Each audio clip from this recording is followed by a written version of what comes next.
What if I told you that the flower in your garden and turmeric in your kitchen can help you identify acid and bases?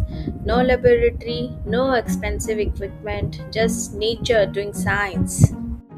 So, hello, young scientists. In our last episode, We used red cabbage as a natural indicator and watched it change colors. But today we are taking our investigations one step further. Can flour and turmeric also act as an indicator? Let's find out. Before we begin, make a prediction. Do you think a flower can detect acid and bases? Why or why not? Scientists always start with the question.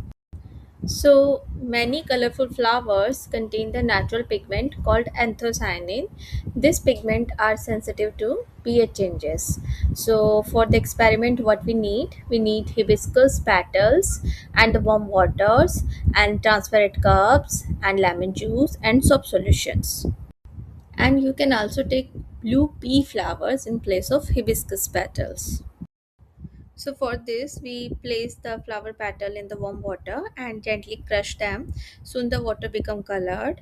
This colorful liquid is our natural indicator.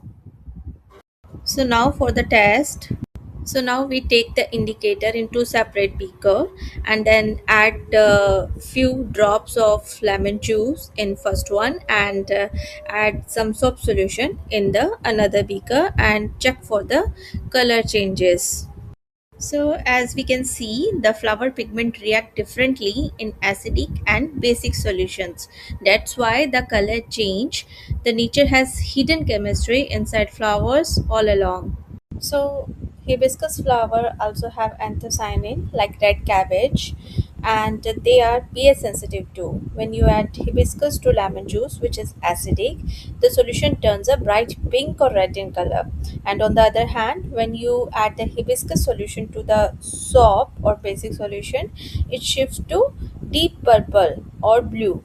The hibiscus act as a natural pH indicator, gives you a clear visual of acidity and basicity. But what about turmeric? Can this yellow kitchen spice become a scientist too? Let's see. Check with turmeric too. For this, what we need turmeric powder, white paper or tissue, or you can take any cloth also if you have, and water, soap solutions, and lemon juice. Now for the experiment, mix the turmeric with a little water and apply it to the paper or whatever you are using it. Then allow it to dry. Now place a drop of soap solution on the turmeric paper and then see the result. The yellow color change to reddish brown. So the yellow color of turmeric acts as a natural indicator because it's sensitive to pH. In acidic conditions, like when you add lemon juice, it stays yellow or barely changes. But in basic conditions, like when you add soap or detergent or a base, it shifts to reddish brown color. So this color change is a sign that the solution has become basic. Basically, it's simple yet powerful way to see pH shift using everyday ingredient.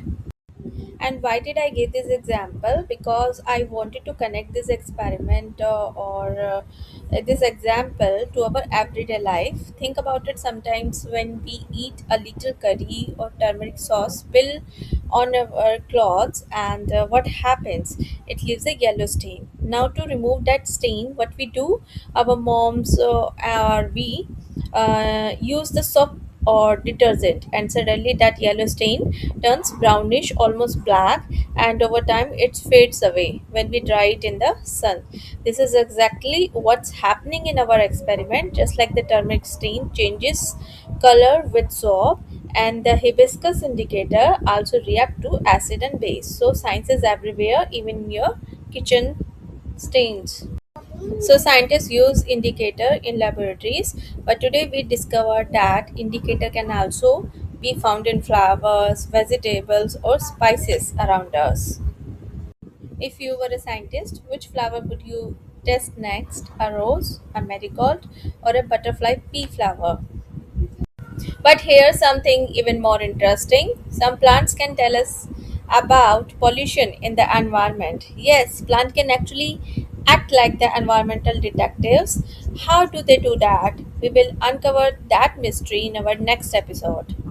So science is not just in textbook. It's in your kitchen, your garden, and everywhere around you. Keep observing, keep cautioning, and keep exploring.